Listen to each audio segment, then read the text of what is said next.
Okay, good morning and welcome to Yeshiva YouTube. Just Daf It. We're learning Daf Kesubos, Maseches Kesubos stuff. Memhei, number 45.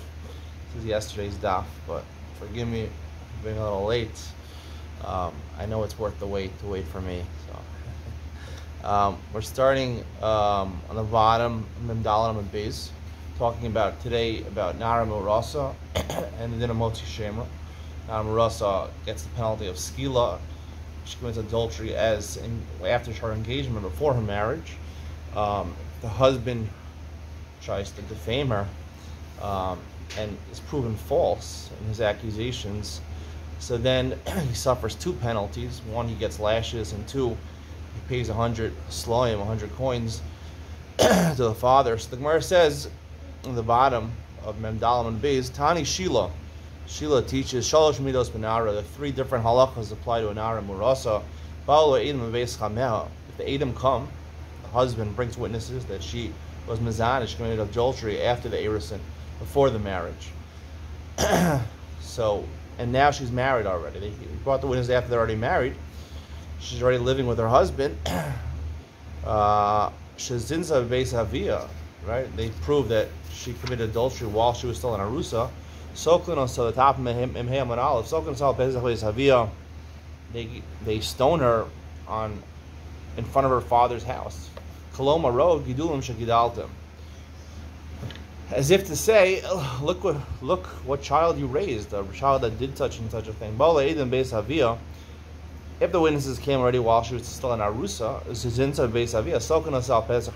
you don't give her skila in front of her father's house, you give it in front of the city gates to make it a public matter. We'll see why in Ian with Ben Sion, we'll see more of the understanding why we try to do it in these different places, why these different places are significant. Sarchal himself Bagra, third halacha. If the Edom proved that she committed adultery as an Arusa, himself Bagra, before they could testify, she already become a Bulgarian. She's not a Nara, right? She's now 12 years and 6 months, plus Tidon Bechenek. Halacha is she gets chenek. Not a chenek is a wife, a woman who's married. She commits adultery. She gets chenek, as opposed to an Nara Marasa would get skila, which is far worse. If it's only proven when she's a Bulgarian already, she only gets chenek. Right, because her body changed, she becomes a Bulgaris, right? And she partially loses her psulim, her hymen changes once she becomes a Bulgaris. Ishtani ketala. Therefore, her death penalty changes from skila to chenek for a minute. Right, says Nara Murasa, she's in some mishabagro, Siala Shemra, who ain't a loke, ain't no knows him asela. He was on mess, Magdim base skila. The Bryce says, talking about this case, right? She committed adultery as an Arusa, and then she have Bagro Hotila Shemra. And then after Bulgaris, she became Bulgaris. Now, in this case, she wasn't proven to commit adultery. In fact, it was proven that the husband's accusation was false. He was the defamer. He doesn't get Malchus. He doesn't get Me'asela. He was Zomeh. However, if it's true, he does prove that she committed adultery. She, even though after Bagras, she gets Skila. So the first thing I analyze is the Bryce. He was Zomeh. Both her and her Zomim, Edom Zomim, try to prove that she committed adultery. And they're proven, the Edom are proven false, because they already said, other Edom say, you couldn't have possibly testified at that time that she committed adultery with us. So it can't be that both her and the Zomim get only one of them. Ella ohi o zameh. It really means the Brisa, either her or Zomim, magtil based on skila. They get skila. So when it comes to skila after Bagras, so she does get skila. So how did Sheila say before? She gets chenek. I'm a rava motzi shemra kamris.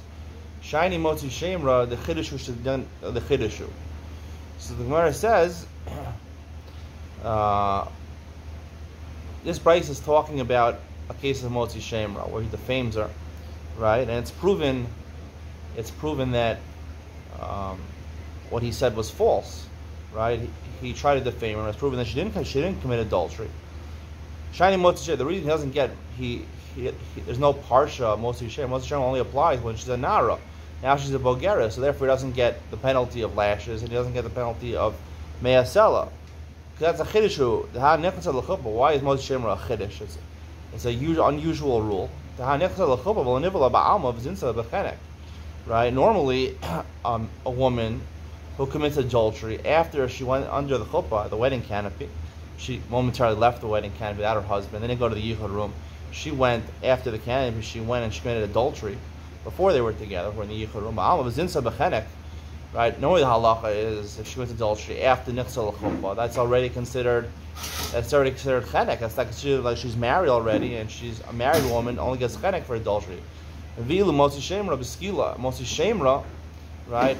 If he testifies, he commits mosi shemra after she's nichsal chuppah v'lo nivala, and he proves after, right, that he's b'skila, after during the eris and before the nichsal chuppah she committed adultery, she gets skila, even though normally, right, she should be precluded from that because during nichsal chuppah, right, she gets skila in that case. The case of Moshe Shemer, she gets skila.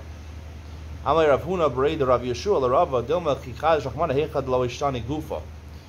So the Gemara makes a distinction. Maybe we only say that when her body changed, right? The hymen Aval Heichad Ishtani Gufa, the Lo Ishtani Gufa. Torah only made that distinction when her body didn't change. Aval Heichad Ishtani Gufa Lo Chad Rahmana. Right? But when she becomes a Bogeres, right, it's not a Chiddush. She was a Bogeres already. So then maybe he shouldn't have to pay at all. Meaning there should be a din of moti shemra. Ella Amar Rav Nachman Bar Yisrael Ishtani v'lo Ishtani Tnahi. We're forced to say the machlokas what the din is different after her body changes is actually malchus tanayim. The stand chatu ad shalom nismanu v'nismanu arehin kehedyotos. This is talking about something else. It's talking about a king of Klal Yisrael or a Kohen Gadol, right? Even though a regular Yisrael, he doesn't have Aveira that warrants him bringing a korban chatas. You do it amazing, you chayav kares, you do b'shogi, you chayav chatas. The korban that you bring is a female sheep or a female goat. If you're a king, you bring if you're in the same situation, you're chayav chatas. You don't bring that. You bring a male goat, and if you're a Kohen Gadol, you bring a male bull. So let's say they sinned, the king or the Kohen Gadol, they sinned as a hedyot before they became a king or before they became a Kohen Gadol, b'nismanu, and they hadn't brought their korban yet, and they became king or Kohen Gadol. Arei and kedyotos. Tanakama holds they're just like hedyotos, meaning we go after when the sin happened. The sin happened, they were hedyotos. So they bring a female goat or a female sheep. Rabbi Shimon Omer, nodel lehem achal nismanu chayavim. If they found out about their sin, right? They did a b'shogeg, they didn't know they made a sin, and then someone told them you made a sin, you did a sin. So therefore, if before they became king they found out about it, then they're chayav like hedyotos, like the Rabbanan. Mishnah Manu, if they found out about it after the Turim, they're actually pater according to Shimon from all korbanos. Now they not have to bring what a king or a kohen gadol will bring. They don't bring any chatas because the idea was in a different situation than the chet. So the Gemara rejects this. So the Gemara wants to say that's the machlokas. Reb Shimon would be the one who says that it's like a shinui haguf sort of nishtani gufa. Put a crown on his head. Kohen gadol wears different garments. So and king also gets anointed with shemen on mishcha. So there's a little bit of a shinui haguf over there. According to Reb Shimon, ishtani gufa does change the din. Right? That would be like Shiloh, like Reb Shimon. The Gemara says memhei amud beis. We only say Rabbi Shimon would only say that he says you go after Yediyah also. I mean, the Chet happened at one time, and the Yediyah happened at another time. So therefore, neither of them happened together. So you can't give a punishment. The Azal Basar Yediyah, Azal Basar Chet, Mishamas. Like Rabbi Shimon doesn't say, because he found out about it as a king or as a Kohen Gadol, so therefore he's treated like a king or a Kohen Gadol. We go after the new din, like over here, where she became a Bogeres, and then she found out. The world found out that she committed adultery, right? We don't, even Reb Shimon wouldn't say you go after the new stage to pater her. So the Gemara says, if he just went after the idea, so then they should bring korban like a king or a kohen gadol according to Reb Shimon, which is not true. Shimon says you're pater.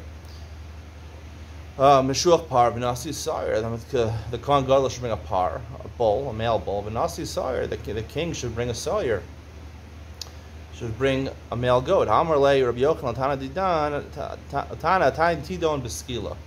So the Gemara answers that Sheila made a mistake in his recitation of the dinim of an Ara Murasa. Yochanan fixes it up, and that even after she became a Bogeres, we don't care that Ishtani Gufa, her body changed. Nonetheless, since she committed the offense as an Arusa, so therefore she gets Skila.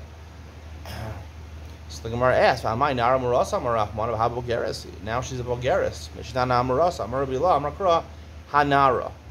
Hanara Shaisakar. An extra hey to tell you to include, even though now she's presently not a Nara. If she was previously a Nara, that would be the same din. If it's true, so then the Motzi Shemra, right? Now she's a Bogeres, so if he's Motzi Shemra while she's a Bogeres, right, and he's found to be guilty, the husband, he should get Malchus and pay the Me'asela. The Bryce that we had on Mehem and Olive says there's no penalties over there. Amalei Rahman to tell him Haidaita. He said, you can't even think that. Hashem should save us from your opinion. Adra Rahman tell him Haidaita Didach. He responded back to you, Hashem should save us from your opinion. Doesn't sound like they're arguing very well over here. Time of Mai. Cancel culture. Chas v'shalom teaches thing. Chas v'shalom. Now I was reading Mishpacha magazine this week. They posed a question to this Rabbi Greenwald. I don't know where he's from. This Rabbi Greenwald. The question was about two people going to a bungalow, presumably in America. One was a little more from than the other one. They're both yeshivish. There's no Haredi in America. They're both yeshivish. One was more from the other. Maybe one was Satmar. I don't know. Hasidish, said he was Hasidish. So they were going to their family's bungalow for a Shabbos, a week. They wanted to know, the brother who was more from it asked his younger brother or other brother, I don't know, younger or older, to not bring books or toys that would be inappropriate for his kids, right? Because he's on a higher level in terms of what he teaches his kids, his chinuch, a higher level, a more machmer level, a more from level in terms of what he teaches his kids. So the other brother felt insulted. He wrote into this Rabbi Greenwald. He said, what should I do? Should I give in to it? Should I demand that he give in to me? So at the end, Rabbi Greenwald didn't really answer the question. He said you should work it out between yourselves. But he was talking about relationships in the family. And this is not directly related to the question, but he mentioned one point, which he clearly said, I am making a big statement over here, and when you hear this statement, you're probably going to have a strong reaction. Now, hopefully in a couple of weeks, we'll have a couple of letters written into the editor, printed in Mishpacha over this comment, because it's a really strong stance, he says. He says that he believes that cousins, even if you're first cousins, he says anyone that you can marry, even if they're related to you, your cousins, first cousins, if they're the age of marriageable age, boys and girls should not be allowed to be near each other, certainly not socialize, not be around each other. Anyone you can technically marry according to Allah, and you can marry your first cousin, you can marry your second cousin, you're not allowed to be around them. I guess people that would include also an uncle with his niece, because an uncle can marry his niece according to the Torah. I guess that would be included according to him, technically according to what he said. Anyone you can marry, you shouldn't be around them. Because it's not appropriate. He said it's not appropriate to be around them. He didn't say a source for what he was saying. He said just, I guess it felt this inappropriate. It's going to lead to people doing an Aveira or people having the wrong thoughts. So he says we can't beat around the bush. If we're going to we have to take a strong stance on things. We have to say things clearly. I know people are going to react to what I'm saying, but I have to take a strong stance. Now, when I read this, obviously I disagree with his opinion, but I was very happy that he wrote such a thing, that it came out clear and strong and steadfast in his opinion of the matter. Because if you don't clearly say your opinion, you just say Rahman Nitzalim Mahai Daita, you say Chas v'Shalom to talk about. You bring up a conversation with someone, you say, yeah, I met my cousin, at a family party, I'm 20, she's 18, we're talking, we're talking about our family, whatever. Chas v'Shalom, how could you do that? How could you do that? Chas v'Shalom, right? So, yeah, it's cancel culture, in America, I'm familiar with that. Basically saying, we can't talk about it. It's not even imaginable to talk about, but at least if you take a strong stance, you say, now he didn't give a reason But by the fact that he stated it outright, he said, I know there'll be outrage at what I'm saying. I believe that if you would sit down with Jerry Greenwald and you try to discuss this thing rationally with him, you would be open to discussion. He's open to discussion. He's taking a forceful stance. When you just hide behind the ambiguity, so therefore you're probably, when someone raises an issue with you, I can't say such a thing, right? But if you say your opinion straight out, so then there's what to talk about. So I'm happy that he said it straight out. And it sounds like this Gemara, Rahman tell him daita, without explaining yourself, right? The Gemara has to explain what the reason they said this. When you say chas v'shalom, you shouldn't say such a thing. That's not the right way. You gotta explain yourself. You gotta bring sources. And if you want to talk rationally about something, don't just assume everything you do is 100% correct and the other person is not a right to his opinion. Everyone has a right to their opinion, as long as it's, tenable a little bit. And you have a right to prove your opinion based on sources. You can look in the Torah, you can look in the Gemaras, you can look in the Poskim, and see how they relate to this matter and how they talk about it at an actual level. Because, some of the things today that would seem, crazy and kfirah, this is what they did in the Torah. The Torah Shebachtav, talks about it. People will say, like, to get married more than one woman, People would say, the whole world basically practices, at least Western civilization. Monogamy is, synonymous with Western civilization. Bigamy or polygamy, polyandry for sure is not okay. But you see in the Torah, that's what Yaakov Avinu did. Avram, they all had more than one wife. Yaakov had multiple wives. Even sisters he married, He was married at least 4 wives. He had two maidservants and two sisters he married. Polygamy over there. Yaakov Avinu, chas v'shalom, say such a thing. But this is what it says in the Torah. The whole Gemara in Yevamos talks about people who have multiple wives, saras.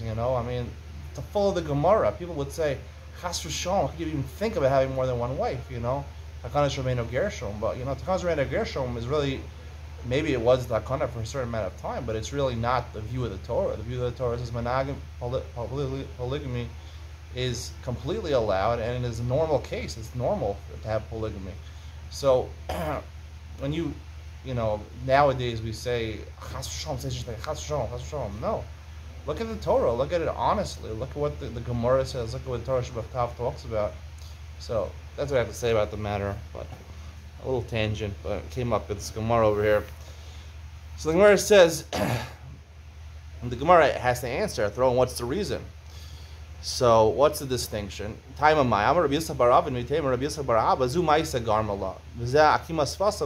difference between the adultery and the Mosi Shemer. Adultery, you go after when it happened. She committed as an arusa. So now she's a bogeres. She's a nara arusa, a murasa. Now she's a bogeres. Who cares? She committed actually she's a arusa. She did her skill. However, Mosi Shemer, if he was defamed her in Beis Din after she became a bogeres, so that's akima sfasav. The reason he's punished is because of his dibur, what he said. So that happened when she's a bogeres. She's no longer an amurasa.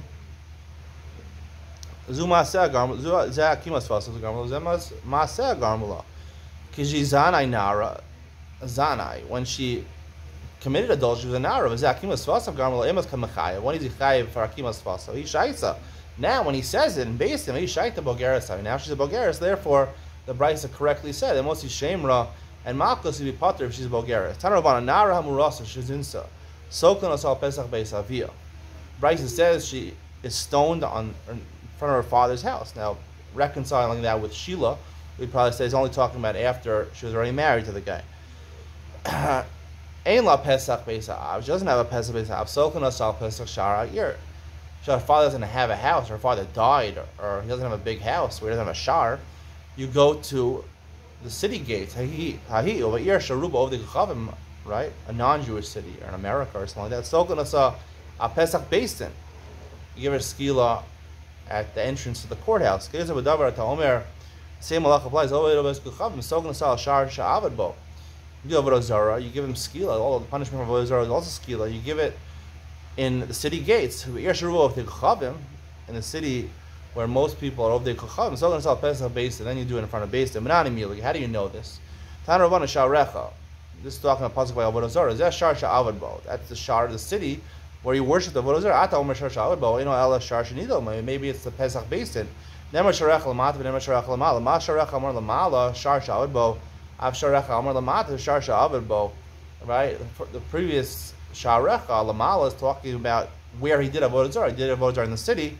So therefore, the sharecha lamata, the punishment has to be done in the gates of the city also. Davarach, or another teaching. Sharecha v'lo sharav de kachavim. Right? It's only in the city gates when the city is mostly Jews. If it's mostly non-Jews, then you do it in the Pesach Beis Din. Hi sharecha fikta. You can't lose it for two things. Now you could use two drashas. It should have said just shar. My sharecha. Why sharecha? Your gates. Shmami not tarti. Right? Sharecha is your gates. It has to be a city full of Jews. If it's a city full of non-Jews, you do it at the Pesach Beis Din. My sharecha shmami not tarti. We learned two things from that. Eshkan avos kachavim. We found this halacha by avos kachavim. Nara muras minol. And how do you know the same halacha applies to nara muras? Amar Yuval Am Kamar Pesach mi Pesach. Pesach mishar. It says Pesach by Nara Muras, and it says Pesach also when it comes to the Mishkan. Pesach mishar. In the same pasuk it says Pesach by the Mishkan. Also mentions the word shar. The shar misharecha, and therefore you learn Gzeira Shavar. The shar or the Pesach, the Mishkan is learned from the sharecha avodah zarah, and therefore Pesach transfers it back to Nara Murasa. Also the same din will apply. Tana Rabbanan.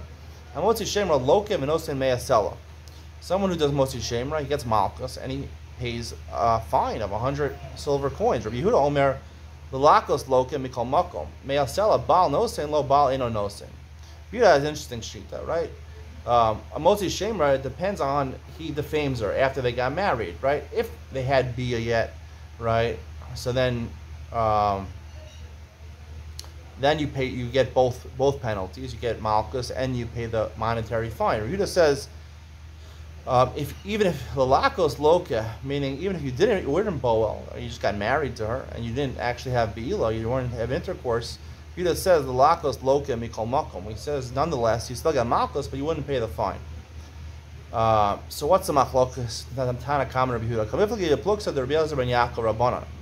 We're going to see this machlokas. Hakim Ramosi Shemra loka v'nosin me'asel bein baal ben shelo baal kirabbanan. The Rabbanan holds. Doesn't make a difference whether he did bila or not. The parsha applies. It's mostly shema. Rabbi Yehuda Omer lakos lokom mikol makom. Even if there's no bila, I agree to you. Get malchus me'asel bal nosin lo bal eno nosin. Or he says, however, the monetary penalty you only pay if there's bila. Kirulezer ben Yaakov. Kirulezer ben Yaakov. Igad Amri. Another way of explaining this machlokas. Kula Kirulezer ben Yaakov. Really, the whole Bryce is Kirulezer ben Yaakov, right? He distinguishes between bila and not bila, at least partially. Ramotzi shema lokev v'nosin me'asela. Vushabal, right? Elazar ben Yaakov said his opinion in general, right? He makes a distinction in Baal and Lo Baal. So this way of understanding it is that the Tanakama is also Elazar ben Yaakov. There's two opinions, a way of understanding Elazar ben Yaakov.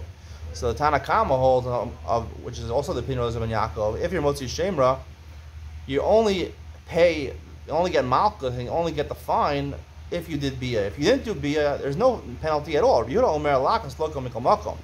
Yehuda says, nonetheless, you always get malchus, even though bia, however, the monetary fine is dependent on the bia. But sorry, Yehuda lakas lokom mikol makom. It's really hold this. But Yehuda Omer baal loka lo baal eno loka. If you don't have bia, you don't get malchus. Rav Nachman bar Yitzchak loka malchus mardus midrabanan. When he said you get malchus, nonetheless, in any case, even if there's no bia, that was talking about malchus derabanan. Malchus del Raisa, he would agree with the Tanakama or Elazar ben Yaakov that unless there's bia, there's no penalty midal Raisa, both monetarily and both in terms of the lashes. That will be the conclusion of today's share. We'll continue this discussion tomorrow. Not tomorrow, hopefully I'll do this share later today. And the next year on Daf Mem Vav. Coming up next, Ian with Ben Sion, we're going to discuss these dinim of Pesach Beis Ha'av, Pesach Shar Ha'ir, Pesach Beis Din.